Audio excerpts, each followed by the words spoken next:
जय हिंद दोस्तों, मैं नवीन शर्मा आप सभी का स्वागत करता हूं। आशा करता हूं आप सब एकदम अच्छे हैं, एकदम बेहतरीन हैं। एक बार सारे प्यारे दोस्त बताएंगे आप सब कैसे हैं। उम्मीद करूंगा एकदम बेहतरीन होंगे, एकदम शानदार होंगे।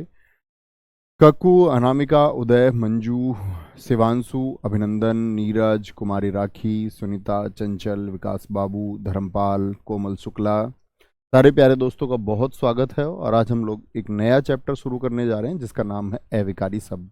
आप सब लोग जानते हैं पिछले 2 दिन यानी कि आपकी कक्षा नहीं हो पाई थी, फ्राइडे और थर्सडे में।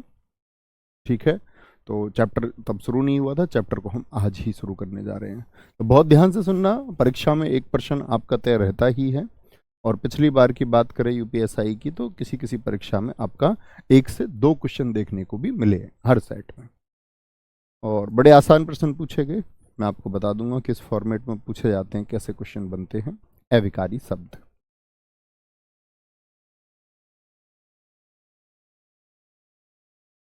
एक नया चैप्टर हम लोग शुरू करने जा रहे हैं जिसका नाम है अविकारी शब्द, या जिसको हम अव्यय भी कहते हैं। अविकारी शब्द, या जो उसको मित्र हम लोग अव्यय भी कहते हैं, अव्यय भी कहते हैं। ठीक है, अव्यय से समझने का प्रयास कीजिए। अव्यय क्या अर्थ देता है? अव्यय देखो, हिंदी भाषा में अब हम लोगों ने जाना उपसर्ग को। ए उपसर्ग लगभग अर्थ किसका देता है? आप कहेंगे ए किसी के पहले लगता है तो बहुत सारे संदर्भ में उसका अर्थ होता है नहीं। जैसे अनाथ जिसके माता पिता नहीं है, ऐसे ही आप सोच सकते हैं ऐसे अन्य शब्द। तो ए व्यय, ए माने क्या होता है? ना। और व्यय किसको बोलते हैं? खर्च को, एक्सपेंडिचर को, जो खर्च ना हो। इसका मतलब क्या होता है? यहां खर्च होने से पैसा नहीं है ये। इसका मतलब होता है परिवर्तन से, यानी कि जिसमें परिवर्तन ना आए। क्या बोलेंगे? ना खर्च से मतलब होता है इसमें ना परिवर्तन, यानी जिसमें परिवर्तन ना आए। अच्छा भैया, परिवर्तन कैसे आता है पहले ये समझाइए। ठीक है, तो सबसे पहले मैं आपको कुछ शब्द बताता हूं, यहां ध्यान से देखना। अगर मैं मित्र आपसे बात करूं अविकारी समझने से पहले हमको विकारी समझ लेना चाहिए। आप लोग मुझे बताएं विकार का क्या अर्थ होता है? विकार का क्या अर्थ होता है? यह परिभाषा विकार की हमने वर्णमाला में पढ़ी थी। तो क्या बोलेंगे आप कहेंगे भैया विकार तो परिवर्तन को कहते हैं। तो विकार से मतलब क्या हुआ? परिवर्तन। तो मैं कह सकता हूं कि विकारी शब्द वे शब्द होते हैं, वे शब्द होते हैं जिनमें परिवर्तन आ जाता है, जिनमें परिवर्तन आ जाता है। ठीक है भाई साहब, इतनी बात में कोई दिक्कत? जिनमें परिवर्तन आ जाता है। ठीक है, यानी कि इनमें हम किस किस को रखते हैं? संज्ञा को, संज्ञा शब्द होते हैं, सर्वनाम शब्द होते हैं, क्रिया, क्रिया भी कैसा शब्द है, और आपका विशेषण, विशेषण। ये शब्द आपके विकारी शब्द हैं, विकारी शब्द हैं। बहुत सारे दोस्तों ने लिखा, साक्षी चतुर्वेदी जी परिवर्तन, अर्जुन सिंह जी परिवर्तन आपने लिखा, बहुत ठीक लिखा है। देखना ध्यान से। कैसे जी? जैसे कोई एक विशेषण शब्द आप सोचिए, काला। क्या इस काला शब्द से आप बदल के अन्य शब्द बना सकते हैं? जैसे मैं बोलूं काला को हम बदल सकते हैं या नहीं? भैया बदलने का आधार क्या होता होगा? तो जो ये विकार आता है ना, ध्यान से समझना, वे शब्द जिनमें परिवर्तन आ जाता है। तो ये परिवर्तन जो आता है, ये परिवर्तन आता है लिंग वचन कालकारक की दृष्टि से। मैं ऊपर लिख देता हूं, यहां थोड़ी जगह है, समझेंगे भैया मेरी बात को, मैं क्या कहना चाह रहा हूं। ये जो विकार आएगा, ये आएगा लिंग वचन, वचन काल कारक की दृष्टि से, कारक की दृष्टि से, कारक की दृष्टि से देखेंगे जरा ध्यान से। जैसे कि काला को मैं क्या काली कर सकता हूं? भाई राकेश काला है और सविता काली है, हो सकता है या नहीं? मोटा का मोटी हो सकता है, पतला का पतली हो सकता है। तो ये क्या हुआ? ये लिंग परिवर्तन हो गया। काले कर सकते हैं जी, बहुत बढ़िया, वह सारे लोग काले हैं, सारे लोग काले हैं। तो यानी कि जो परिवर्तन होगा वह एक अर्थपूर्ण परिवर्तन होता है। क्रिया, कोई भी क्रिया ले लीजिए, जैसे मैं बोलूं कि हमने बोला वह खाना खा रहा है, तो हम ये बदल सकते हैं उसको, खाना खा रही है। रहा का रही कर सकते हैं, सहायक क्रिया है। रहा है, रही है, रहा है, रही है, ये सहायक क्रियाएं हैं, परिवर्तित हो सकती हैं या नहीं? बोलेंगे। सर्वनाम का, जैसे सर्वनाम शब्द होता है अपना या तुम का परिवर्तन हो जाता है या नहीं होता? तुम का तुमने, तुमको, कारक की दृष्टि से हम बदल लेते हैं। अपना, अपने बदल लेंगे या नहीं बदलेंगे? कोई संज्ञा शब्द आप लिखिए जिसमें परिवर्तन हो सकता है, जैसे कि पत्ता ले लेते हैं, जातिवाचक संज्ञा है। इसका पत्ती लिंग की दृष्टि से या बहुवचन की दृष्टि से इसको पत्ते हम कर सकते हैं या नहीं? कर सकते हैं भैया या नहीं? जैसे सड़क है, जातिवाचक संज्ञा, इसका सड़कें कर सकते हैं या नहीं कर सकते? मतलब किसी भी एक तरीके से लिंग, वचन, काल या कारक की दृष्टि से यदि अर्थपूर्ण परिवर्तन आ जाए तो विकारी शब्द होता है। इतनी बात में समझे? बोलेंगे। नहीं भैया, कालिया नहीं होगा। ठीक है, बोलेंगे एक बार। इतनी बात समझ में आई? विकार आएगा तो क्या चार मानक रहेंगे? लिंग, मैं आपसे कभी भी पूछूंगा परिवर्तन के क्या आधार होते हैं, लिंग, वचन, काल या कारक, इन चारों में से कोई एक परिवर्तन आएगा। धीरे धीरे हम सीखेंगे भी है। ओके, तो अगर परिवर्तन आ रहा है तो विकारी शब्द है। ठीक है, इस बात को ऊपर कर दें। अविकारी का मतलब क्या हुआ आप बताएंगे? तो अविकारी का मतलब हुआ भैया ना परिवर्तन। इसका मतलब इन शब्दों में परिवर्तन नहीं होता है, इन शब्दों में परिवर्तन नहीं होता है। तो लिखेंगे क्या परिभाषा बनेगी? वही परिभाषा बनेगी और आप लोग अपनी भाषा में भी लिख सकते हैं। क्या परिभाषा मित्र बनती है? वे शब्द, वे शब्द जिनमें, जिनमें लिंग, वचन, काल, कारक की दृष्टि से, लिंग, वचन, काल और कारक की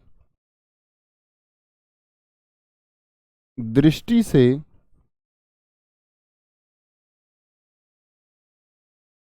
कोई परिवर्तन नहीं होता, कोई परिवर्तन नहीं होता है, वे अविकारी अर्थात अव्यय, वे अविकारी अर्थात अव्यय शब्द कहलाते हैं। समझे मित्र परिभाषा? जैसे मैं कुछ उदाहरण आपको बताऊं, आप उनको परिवर्तन करने का या परिवर्तित करने का प्रयास करना। मैंने बोला, मैंने एक शब्द लिखा आपसे,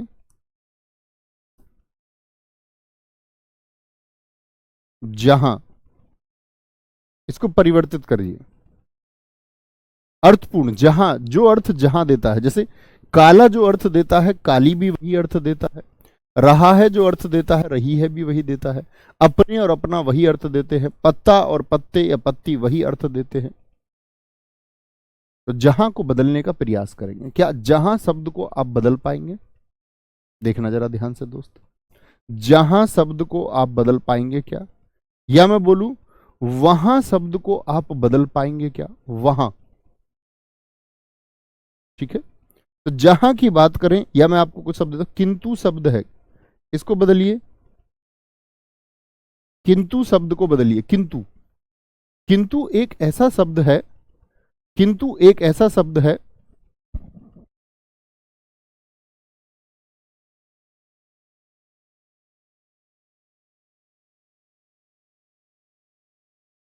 किंतु एक ऐसा शब्द है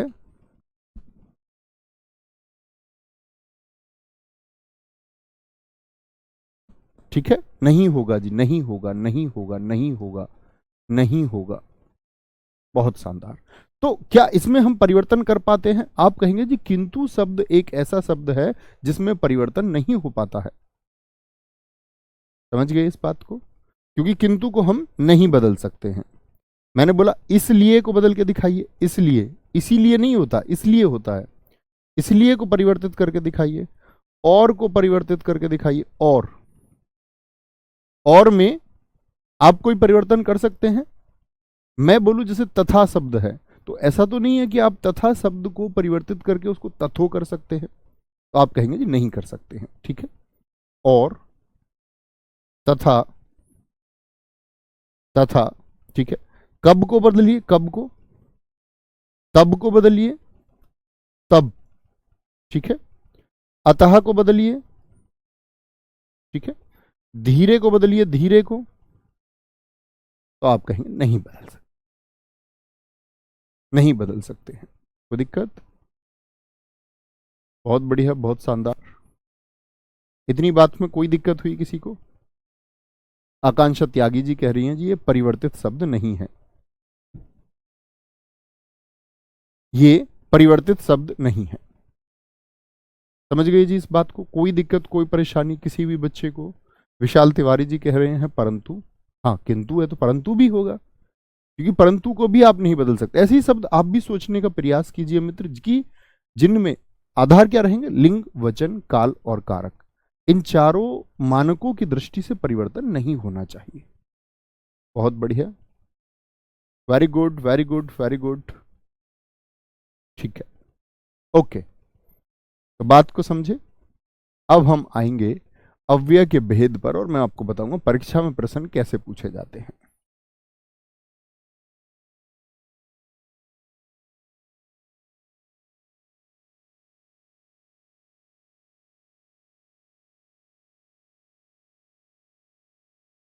आएंगे जी। क्या मैंने बोला आपसे? अव्यय, अब मैं कहीं भी अविकारी शब्द को अव्यय लिख सकता हूं ना, तो हम चलेंगे अव्यय के भेद। भेद का अर्थ क्या हुआ? अव्यय के प्रकार, अव्यय के भेद। ठीक है,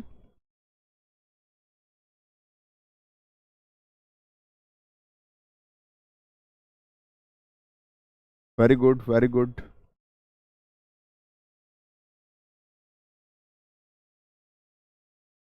अपितु शब्द लिखा है, बहुत अच्छा शब्द आपने लिखा है। एवं शब्द लिखा है, बहुत अच्छा लिखा है।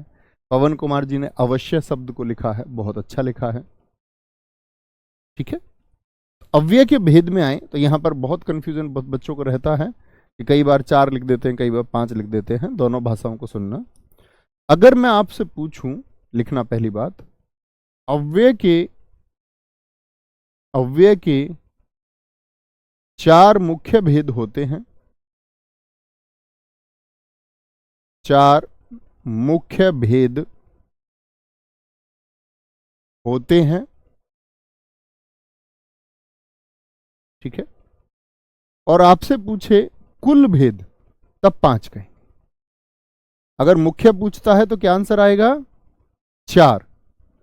अव्यय के, या पूछ ले आपके मुख्य शब्द का यदि इस्तेमाल कर रहा है, अव्यय के कुल भेद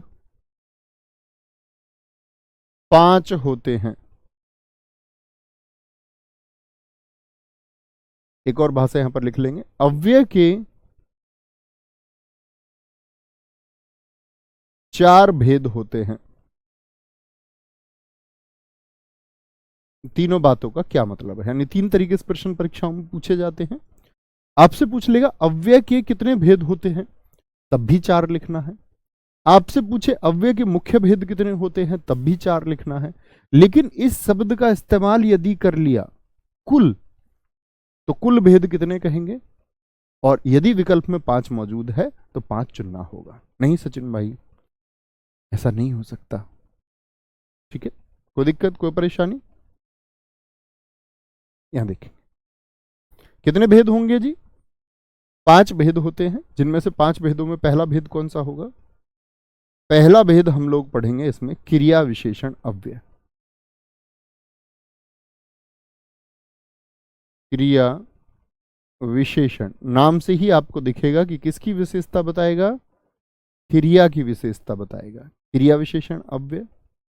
दूसरा भेद इसमें हम पढ़ेंगे संबंध बोधक अव्यय। संबंध बोधक अव्यय।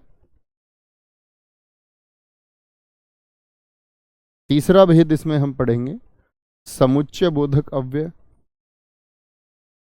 कई बार तो इसी से प्रश्न पूछ लेता है कि कौन सा अव्यय का बोध नहीं है या भेद नहीं है। समुच्चय बोधक अव्यय। चौथा इसमें पढ़ेंगे विस्मयादि बोधक अव्यय। विस्मयादि बोधक अव्यय। 4 अब आप समझ गए ये कौन से हैं, ये 4 मुख्य हैं। और अब आधुनिक हिंदी में एक और अव्यय का इस्तेमाल बढ़ता जा रहा है, जिसको हम निपात अव्यय कहते हैं। निपात अव्यय, इससे भी प्रश्न पूछे जाते हैं। तो ये 5वां है। आंचल कुशवाहा जी सही कहा है, कोई दिक्कत, कोई परेशानी इतनी बात में? बोलेंगे कोई भी दिक्कत, कोई परेशानी? Very good, very good. आगे आएंगे, कोई दिक्कत, कोई परेशानी? इतनी बात में किसी भी मेरे भाई को कोई परेशानी? कि कितने भेद होते हैं? 5 भेद होते हैं। कौन कौन से होंगे? क्रिया विशेषण, एक बार आप भी बोलिए, संबंध बोधक, फिर आपका समुच्चय बोधक होगा, एक विस्मयादि बोधक होगा, और एक निपात होगा। क्रिया विशेषण किसकी विशेषता बताएगा? क्रिया की विशेषता। यहां संबंध का बोध होगा, यहां समुच्चय का बोध होगा। आप जानेंगे समुच्चय क्या होता है। ठीक है। विस्मयादि बोधक में विस्मय की स्थिति होगी, निपात में निपात की स्थिति। यानी कि इसको भी हम समझेंगे कि निपात क्या होता है। ठीक है, कोई दिक्कत, कोई परेशानी? प्रतिज्ञा भास्कर जी ने लिखा है धीरे धीरे क्रिया विशेषण है। बहुत शानदार, शुरू करेंगे भैया। सबसे पहले शुरू करते हैं क्रिया विशेषण, धीरे धीरे समझते हुए चलेंगे। आप लोग एक परिभाषा बोलने का प्रयास कीजिए कि क्रिया विशेषण अव्यय की क्या परिभाषा हो सकती है। अब ऐसा शब्द होगा, ऐसे शब्दों को लिखना है जो परिवर्तित ना हो। ठीक है, तो क्या बोलेंगे इसकी परिभाषा? वे शब्द जो क्रिया की विशेषता, किसकी विशेषता बताएंगे? क्रिया की विशेषता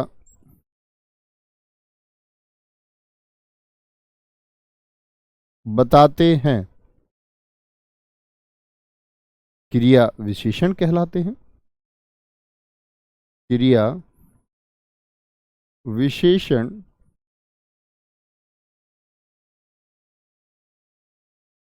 कहलाते हैं। किसकी विशेषता? बड़ी आसान सी बात है, बड़ी आसान सी बात है। हम धीरे धीरे जानेंगे क्रिया विशेषण क्या होता है, संबंध बोधक क्या होगा, समुच्चय निपात क्या होता है। ठीक है, तो क्या बताएंगे? क्रिया की विशेषता भैया बताते हैं। और क्रिया की विशेषता बाने, क्रिया की विशेषता 4 प्रकार से बताई जा सकती है। और लिखना, इसके 4 भेद होते हैं। कितने भेद होते हैं? इसके 4 भेद होते हैं। 4 भेदों को पहले जान लीजिए। पहला जो भेद होगा वह होगा स्थानवाचक क्रिया विशेषण।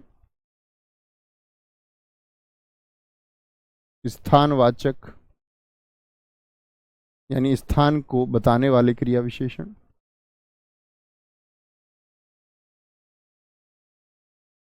दूसरा भेद इसका होगा स्थानवाचक के बाद में कालवाचक क्रिया विशेषण। अभी थोड़ा सा नोट्स बनाएंगे फिर समझेंगे सारी चीजों को। कालवाचक क्रिया विशेषण,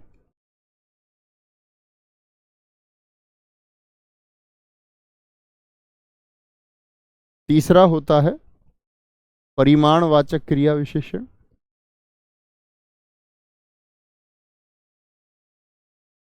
परिमाणवाचक क्रिया विशेषण,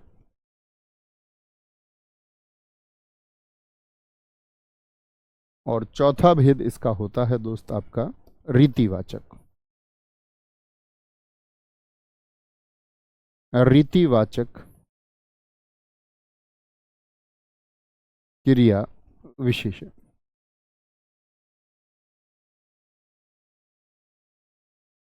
रीतिवाचक क्रिया विशेषण, ठीक है, ध्यान से समझना भैया। इतना लिख लें पहले, फिर मैं आपको बताता हूं।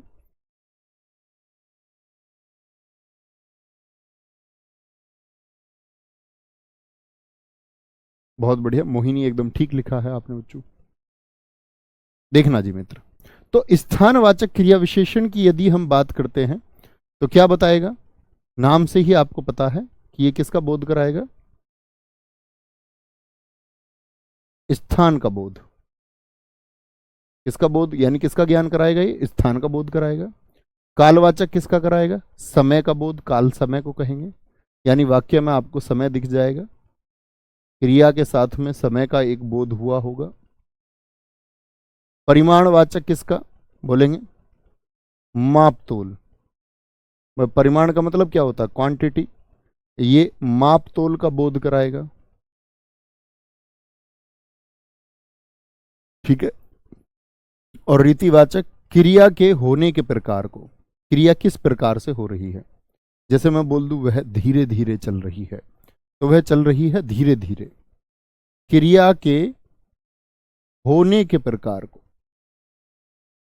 होने के प्रकार का बोध होता है, प्रकार का बोध होता है, क्रिया किस प्रकार से होगी, ठीक है जी। कोई दिक्कत, कोई परेशानी? बिल्कुल प्रशांत कुमार जी आपने ठीक लिखा है। प्रशांत जी ने लिखा है निपात किशोरी चंद्र वाजपेयी जी के अनुसार है। वेरी गुड, बहुत शाबाश।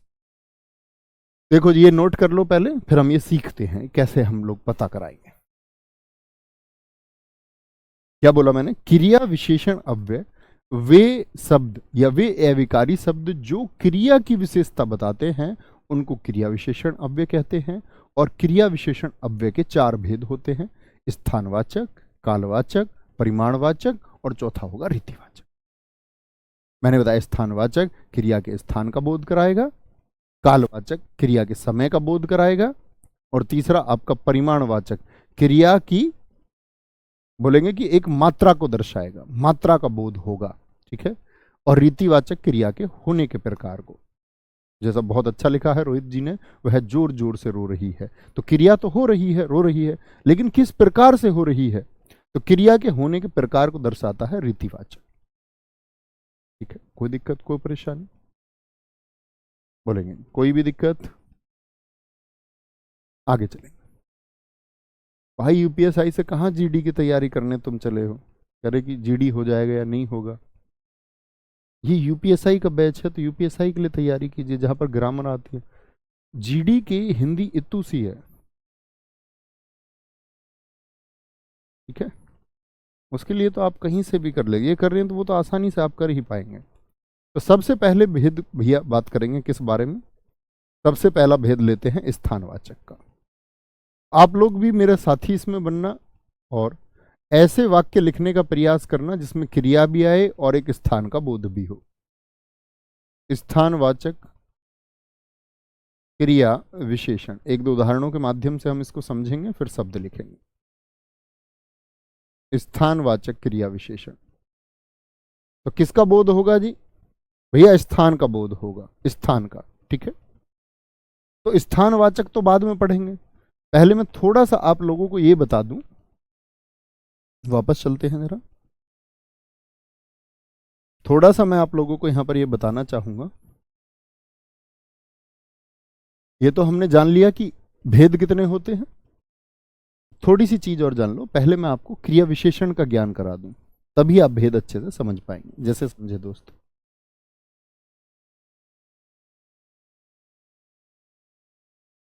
मैंने लिखा शेर तेज भागता है।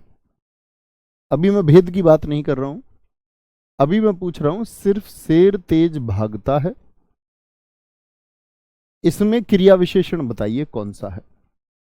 इस वाक्य में क्रिया विशेषण आपको कौन सा शब्द लग रहा है जो क्रिया की विशेषता बताता है? एक बार बताएं, जो आपको लगता है कि वह क्रिया की विशेषता बताता हो।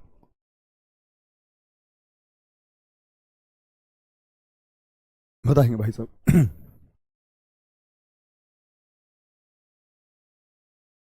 सारे दोस्तों से मैं पूछूंगा तभी आगे हम आगे बढ़ेंगे। देखो, शेर तो क्या हो गया, कर्ता हो गया, तो इसका तो कोई मतलब नहीं रहा, ठीक है। या हम बोलेंगे वो तो संज्ञा शब्द है, संज्ञा शब्द तो विकारी होते हैं, मैंने आपको बताया जातिवाचक संज्ञा है शेर। एक दोस्त ने कहा है भागना। मित्र, भागना तो क्रिया होती है, और क्रिया तो मैंने अभी बता दिया ना आपको, क्रिया क्या होती है? क्रिया होती है विकारी। संज्ञा शब्द विकारी होते हैं सर्वनाम शब्द, क्रिया और विशेषण, ये चारों शब्द क्या होते हैं मित्र? चारों विकारी होते हैं। तो भागना कैसे हो सकता है? तो बचा क्या? तेज। यानी क्या क्रिया की विशेषता नहीं बताई इसने। कैसे भाग रहा है शेर? तेज भाग रहा है। मैं बोलूं कि मैं धीमे बोल रहा हूं, तो क्रिया कौन सी है इसमें? धीमे है क्या? नहीं जी, बोलना क्रिया है, तो क्रिया की विशेषता ढूंढिए कि क्रिया कैसी है। मैं क्या क्या बोल रहा हूं? धीमे बोल रहा हूं। आप तेज बोल रहे हैं, तो आप कैसे बोल रहे हैं? तेज बोल रहे हैं, तेज। तो कई बार जैसे हम विशेषण में कैसे से प्रकार बताते हैं, ठीक है, कैसे से, तो स्थानवाचक में इसी प्रकार बोध होगा आपका। किससे बोध होगा? कहां से बोध होता है, समझना अभी। और मैं आपसे भी प्रश्न पूछूंगा, कहां से भी हम पता लगा सकते हैं। कहां से लगाकर वाक्य में हम ज्ञात कर पाएंगे स्थान। कालवाचक में कैसे? कब लगा करके, कब लगा करके हम जान पाएंगे। समझेंगे मेरी बात को थोड़ा सा? कहां लगाकर, कब लगाकर, परिमाण कितना लगाकर, वाक्य में कितना लगाकर के जो सवाल जवाब आएगा वह परिमाणवाचक होगा। और रीतिवाचक में कैसे। तो मुझे बताइए, क्या आप बता सकते हैं इस वाक्य में शेर तेज भागता है, इसमें कौन सा क्रिया विशेषण है? भाई क्रिया विशेषण तो हम जान गए कि ठीक है, क्रिया की विशेषता बताता है, क्रिया की विशेषता बताता है। मैं आपसे पूछूं शेर तेज भागता है, इसमें कौन सा है? यहां लिख लेते हैं इसको एक बार, या कोई और बात कर ले। जैसे कि मैंने लिखा मोहन नीचे की तरफ जा रहा है। मोहन नीचे की तरफ जा रहा है। इस वाक्य में आप मुझे उत्तर देंगे तो मैं समझ पाऊंगा कि थोड़ा सा आप जान पाए, थोड़ा सा। देखिए,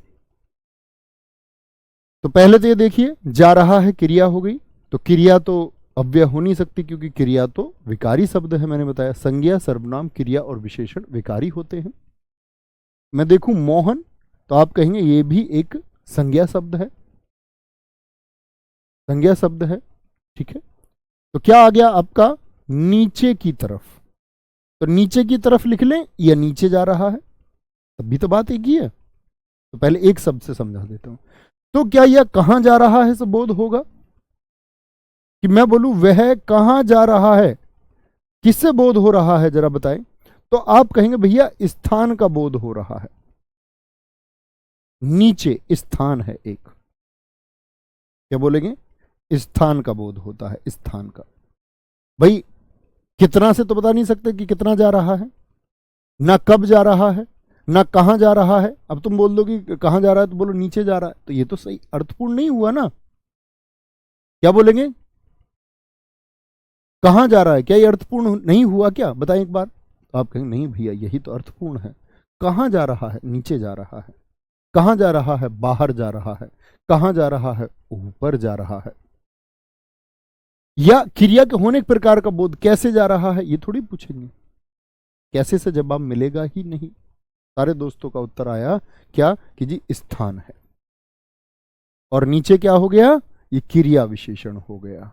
तेज क्या हो गया? ये क्रिया विशेषण हो गया। समझे मित्र?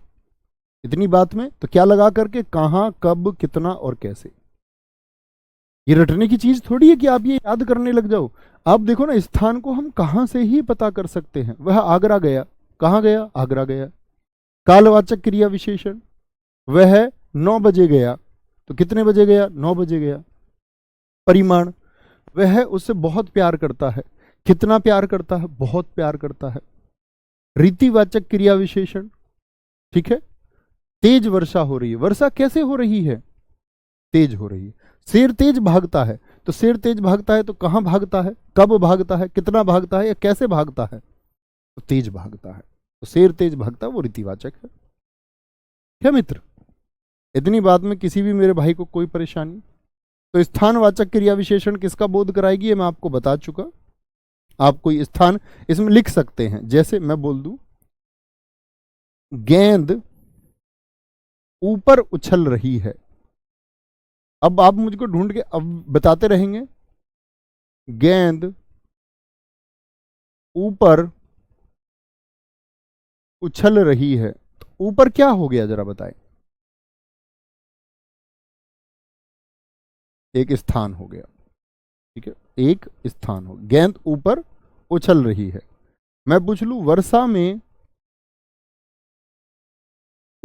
में कहां जाओगे?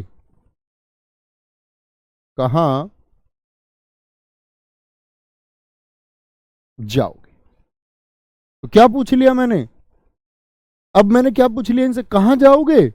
स्थान पूछ लिया मित्र। क्या पूछ लिया मैंने यहां पर? स्थान पूछ लिया। ओके, इस बात में कोई दिक्कत? कहां जाओगे जी? तो कहां मैंने क्या पूछ लिया? अंडरलाइन कर ले, रेखांकित कर लें इसको आप। ऊपर। तो ये सब क्या बता रहा है? आप भी वाक्य लिख सकते हैं ऐसे ही। स्थान स्थान स्थान स्थान। बहुत बढ़िया। एक दोस्त ने लिखा है मैं गांव जा रहा हूं। ठीक है, तो दोस्त मैं गांव जा रहा हूं, भाई की बात को ले लेते हैं जरा। इन्होंने लिखा है मैं गांव जा रहा हूं। गांव जा रहा हूं। क्या हमारे भाई साहब ने इन्होंने ठीक लिखा है वाक्य को? क्या आप बताएंगे? आप कहेंगे जाना क्रिया हो गई। तो क्रिया तो क्या होता है? तो क्रिया तो होता है दोस्त हमारा क्या? विकारी। तो ये तो नहीं होगा, क्योंकि क्रिया क्या है? विकारी होता है। हमको अव्यय ढूंढना है, इसमें अव्यय कहां है? मैं क्या हो गया? आप क्या बोलेंगे? मैं सर्वनाम हो गया। तो सर्वनाम भी क्या होता है मित्र? आप कहेंगे भैया सर्वनाम भी विकारी होता है। गांव क्या हो गया? संज्ञा शब्द हो गया। संज्ञा शब्द भी क्या होते हैं? विकारी। तो मित्र आपका वाक्य क्या हो गया? गलत हो गया। क्या बोलेंगे? वाक्य आपका क्या हो गया? गलत हो गया। ठीक है, बोलेंगे। बहुत बढ़िया, बहुत शानदार, बहुत अच्छा लिखा है। बहुत अच्छा लिखा है हमारे मित्र ने एक वाक्य कि शिवांश शिवांश इधर आ रहा है। इधर आ रहा है। अब हम बता सकते हैं कि कहां आ रहा है। इधर आ रहा है। इधर कहां रहा है? इधर आ रहा है। Very good. तो ऐसे शब्द जो होंगे याद रख लेना। स्थानवाचक में आपको 2 प्रकार के शब्द मिलते हैं दोस्त, और इन सबसे वाक्य की उम्मीद करूंगा कि आप एक ग्रेजुएट छात्र की भांति इनका स्थानवाचक में 2 तरह के शब्द होंगे आपका। एक तो होते हैं जो स्थिति का बोध कराते हैं, स्थितिवाचक, जैसे जिनसे स्थिति पता चलती है। कौन कौन से होते हैं? यहां, वहां, बाहर, भीतर, यहां, वहां, वहां, बाहर, बाहर से अंदर, बाहर अंदर हो गया, ठीक है। एक आपका पास होता है, पास वो आने लगे जरा जरा, दूर वो जाने लगे जरा जरा। पास होता है, दूर होता है, ठीक है। वह कहां जा रहा है? वह दूर जा रहा है। तो समझे, एक तो स्थिति वाले होंगे और एक बोध कराएंगे आपको, दूसरा जो दिशा का बोध कराते हैं। आप मुझे बता सकते हैं दिशा कितने प्रकार की होती हैं? दिशावाचक भी इसी में आएंगे। दिशावाचक कौन कौन से होते हैं जी? मैं आपको लिख के बताता हूं। जैसे हमने अभी लिखा था तीसरे उदाहरण में, देखिए इधर, ये दिशा का बोध कराता है। इधर, उधर, किधर, किधर जा रहे हो, किधर हो गया, ठीक है। दाएं, बाएं, सामने, मैं तेरे सामने, ऊपर, नीचे, नीचे, ठीक है। और भी अन्य हो सकते हैं दिशावाचक। तो दिशाएं कितनी होती हैं? आप कहेंगे भैया दिशाएं 10 होती हैं। एक तो आप जानते हैं उत्तर, दक्षिण, पूर्व, पश्चिम। एक उनके बीच की 4 दिशाएं, जिनको आप उत्तर पूर्व, दक्षिण पश्चिम या उत्तर पश्चिम कहते हैं। 2 दिशाएं और होती है, अधः अर्थात नीचे, और ऊर्ध्व अर्थात ऊपर। इनके अलावा अन्य कोई दिशा नहीं होती। बहुत सारे दोस्तों ने लिखा 4 तरह की होती है। तीर्थराज श्रीवास्तव जी ने लिखा था 10 प्रकार की होती है। कनिष्का जी ने दिशाएं 8 बताई थी। आज के बाद याद रखेंगे दिशाएं कितनी होती हैं? 10 होती हैं। 8 तो ये हो गई, 4 तो मुख्य आप जानते ही हैं, 4 उनके मध्य की हो गई, और 2 कौन सी होती हैं दोस्त? आपका ऊपर और नीचे। ऊर्ध्व ऊपर की तरफ, कोई चीज ऊपर की तरफ जा सकती है, कोई चीज नीचे की तरफ भी जा सकती है, ठीक है। बहुत बढ़िया, बहुत बढ़िया, बहुत शानदार, बहुत बढ़िया। अंकित शर्मा जी ने सबसे अच्छा उत्तर दिया है कि दिशाएं मुख्यतः 4 होती हैं, लेकिन कुल दिशाएं 10 होती हैं। बहुत शानदार। कुल ही मैंने आपसे पूछा था दिशाएं कितनी होती है। इन सब से वाक्य बनाइए दोस्त। आपका बना पाएंगे? एक बार थम्स अप कर दो कि जी हम वाक्य बना सकते हैं। यानी कि आपको बोध वाक्य इस प्रकार से बनाना है, जैसे पूछे राकेश इधर आ रहा है, राकेश उधर जा रहा है, राकेश किधर जा रहा है, राकेश दाईं तरफ जा रहा है, राकेश बाईं तरफ जा रहा है, राधिका सामने जा रही है, ठीक है, राधिका ऊपर जा रही है, राधिका नीचे जा रही है। इस तरह से आप लिख सकते हैं। मोटरसाइकिल बाहर जा रही है, सलमान, एकदम ठीक वाक्य आपने लिखा है। आसानी से बना सकते हैं, ठीक है। कोई दिक्कत, कोई परेशानी? तो स्थानवाचक में चीजें क्या आएंगी? किसका? स्थान का। और बोध किससे होगा हमारा? आप कहेंगे भैया बोध होता है इसका कहां से, कहां से। दूसरा मैंने क्या बताया था आपको? कालवाचक। यहां किसका बोध होगा जरा बताएंगे? कालवाचक क्रिया विशेषण, यानी क्रिया की विशेषता बताई जाएगी, क्रिया की विशेषता बताई जाएगी, ठीक है? जैसे देखें, क्रिया की विशेषता काल के हिसाब से याद रखेंगे। वह अब पानी पी रहा है, ये मैं आपको लिखा सकता हूं कि काल में किसका बोध होगा? आप कहेंगे समय का बोध होगा, समय का। और समय के उस बोध में दोस्त पता कैसे लगाएंगे? मैंने बताया काल का बोध पता कैसे लगाएंगे? कब लगा करके। तो वह पानी पी रहा है, यानी एक समय का बोध होता है कि नहीं होता है? अब पी रहा है पानी भैया, अब समय का बोध हो रहा है। वह अब पानी पी रहा है, अब हो गया, ठीक है।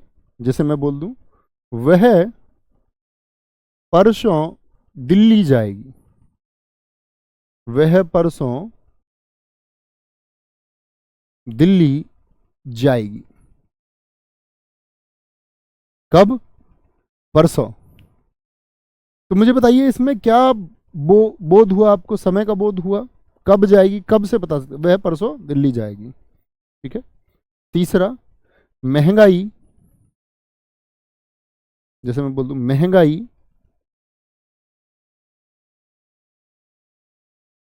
आजकल बढ़ रही है, आजकल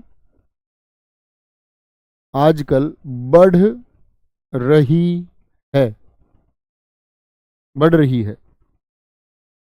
और यूपीएससी 2021 के आप प्रश्न देखेंगे तो बड़े साधारण प्रश्न इससे सिर्फ इतने तरह पूछे गए हैं कि वाक्य दे देता है और आपसे पूछ लेता है कि निम्नलिखित में से, जैसे एक वाक्य दे देगा, वह अब पानी पी रहा है, इसमें क्रिया विशेषण का कौन सा भेद है। परीक्षाओं में तो प्रश्न इतने मात्र पूछे जाते हैं, 2021 नहीं कभी भी ऐसे ही प्रश्न पूछे जाते हैं।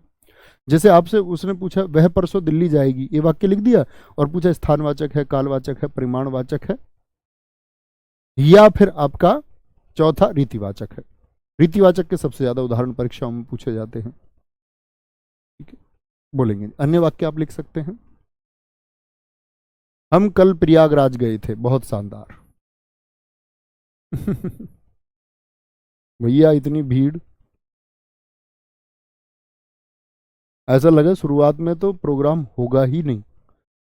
एक तो बच्चे ये नहीं है कि बात करने आए हैं, कि हम लोग बैठे आराम से सुने। एक्साइटमेंट का लेवल इतना ज़्यादा होता है प्यार प्यार में कि सब लोग स्टेज आ जाते हैं, कम से कम बैठे ही नहीं है, किसी की नहीं सुन रहे हैं। सब ने बोल लिया, हमारे एंकर साहब थे अमर सर, उन्होंने खूब बोल लिया, भैया बैठ जाओ, आप ही से मिलने आए हैं, काहे को सुन रहे बालक। अंकित भाटी सर ने खूब बोल लिया, बैठने नहीं बैठे।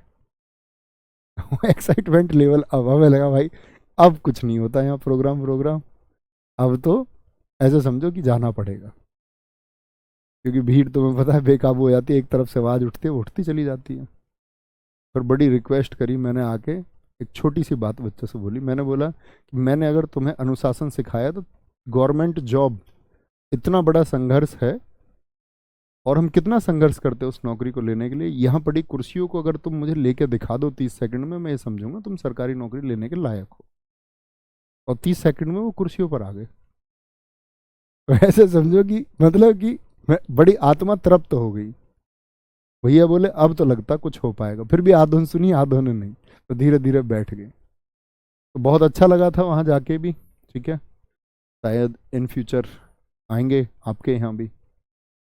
ऐसा होता है कि अगर 2-4 हज़ार बच्चे तक हैं ना तो चीज़ें चल जाती हैं, फिर उनके बीच से निकल जाओ, इससे ज़्यादा संख्या होने पे ये रहता है कि बीच के बीच में ही रह जाएंगे। जैसे आगरा में हुआ, आगरा में मतलब मेरे पैर नहीं टिके, मुझे नहीं पता भीतर से बाहर तक कैसे आया हूँ। जो डस्टबिन वाली वो कोने पे पोल नहीं होता, मुझे बहुत दूर से दिख रहा था ये पोल खतरनाक हो सकता है, क्योंकि मैं उसकी तरफ जा रहा था, वो पोल लगा मेरे पेट में है, कोहनी, यहाँ कोहनी से लेकर के पेट तक, यहाँ तक मैं छिला सारा का सारा। आ गया, कोई दिक्कत। कालवाचक की बात अगर हम करें दोस्त, अन्य वाक्य आप भी लिख सकते हैं। तो कालवाचक में सबसे बड़ी बात क्या होगी मित्र, आपका समय का बोध कराएगा। किसका बोध कराएगा, किसका बोध कराएगा, बोलेंगे एक बार। ठीक है, आगे आते हैं। जैसे इसमें क्या होंगे, कालवाचक की अगर बात करें हम, कालवाचक में आप इन सबसे वाक्य बनाना। एक तो आते हैं कालवाचक में जो सामान्य कालवाचक होंगे, सामान्य कालवाचक।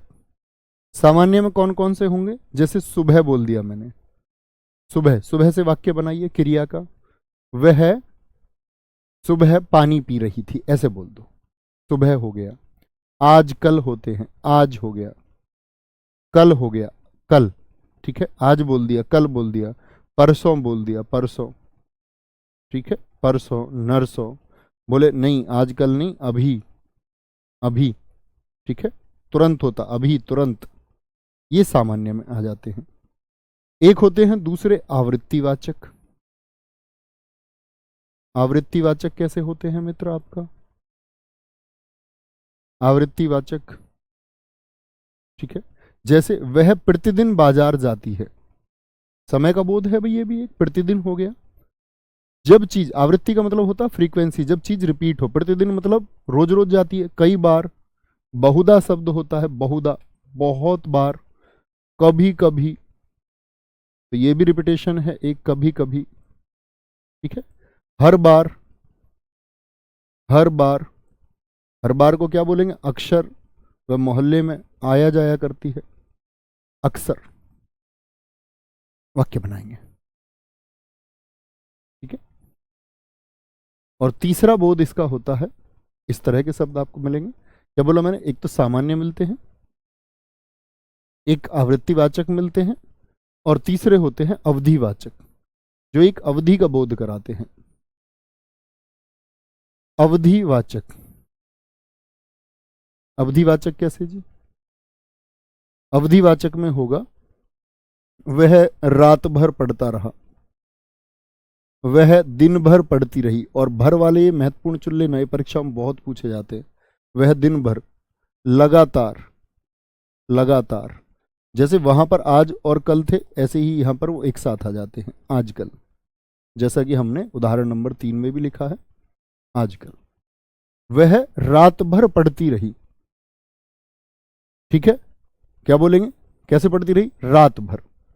वह दिन भर खेलता रहा, दिन भर खेलता रहा। वह लगातार पढ़ रही थी, वह आजकल नहीं आ रही है, आजकल आ रही है, ठीक है। प्रतिदिन, वह प्रतिदिन पढ़ता है। वह कभी कभी बाजार जाती है, वह अक्सर बाजार जाती है, वह हर बार बाजार जाती है, वह कई बार बाजार जाती है। सर बुलंदशहर कब आएंगे? बुलंदशहर आप लोग जानते हैं, बुलंदशहर हम जा चुके, एक जगह एक बार जाएंगे। बुलंदशहर अपना होम डिस्ट्रिक्ट था, सबसे शुरुआती दौर में हम बुलंदशहर ही गए थे। बहुत शानदार लिखा है, आगरा में आज वर्षा हो रही है। हाँ, आज मौसम थोड़ा ऐसा ही है, शायद वर्षा है। तो बात को समझे दोस्त। अब तक हमने 2 भेद इसके पढ़े। हमने जाना कि क्या क्रिया विशेषण होता है, क्रिया की विशेषता बताएगा। अब आप समझ गए होंगे परिमाण में कैसी चीजें आएंगी, रीतिवाचक में, और जान ही जाओगे। और एक तो दोस्त, पिछले 2 दिन आपकी क्लास नहीं हुई थी, उसके लिए रियली सॉरी। और मतलब क्लासेस आपकी चलती रहेंगी, समय से सिलेबस हो जाएगा। उसके लिए एक 2 बच्चों ने मेरे पास मैसेज किया था कि सर क्लास नहीं होती तो अच्छा नहीं लगता। दोस्त, मैं भी नहीं चाहता कि कभी आपकी कक्षा छूटे, और कोई ऐसी बात नहीं है। लेकिन मैं आपको बताऊं, मेरी कुछ निजी परेशानियां चल रही हैं जो शायद इस वीक में सॉल्व हो जाएंगी, ठीक है। तो उतना कॉपरेशन आप लोगों से चाहता हूं कि उतना सहयोग मात्र आप करेंगे। परेशानियां थोड़ी बड़ी हैं, उम्मीद करूंगा इस वीक में सॉल्व हो जाएंगी, ठीक है। और बाकी ऐसा कभी कोई कारण नहीं है कि मैं बेवजह क्लास ना लूँ।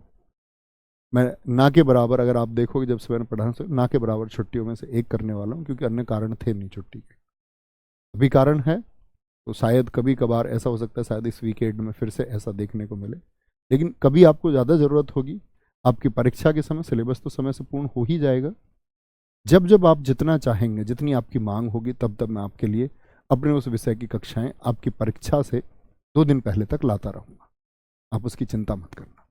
रिवीजन से लेकर के, मैराथन से लेकर के, जितना कुछ जो कुछ मुझसे बन पाएगा, ईच एंड एवरी चैप्टर, मतलब हर एक चैप्टर की प्रैक्टिस अलग से विशेष रूप से सिखाने के बाद में सब मैं आपको कराऊंगा, है ना। तो आपको कब मैं इतना विश्वास दिला सकता हूँ, आपको चिंता करने की जरूरत नहीं है। आप अगर एक रेगुलर और नियमित छात्र हैं तो आप अपनी परीक्षा प्रश्नों को बहुत अच्छे से करके आएंगे, आसानी से करके आएंगे, चाहे कोई भी अध्याय हो, ठीक है। तो ख्याल रखिए। जय हिंद, जय भारत, जय मां सरस्वती। मिलते हैं मित्र कल। थैंक यू, नमस्ते।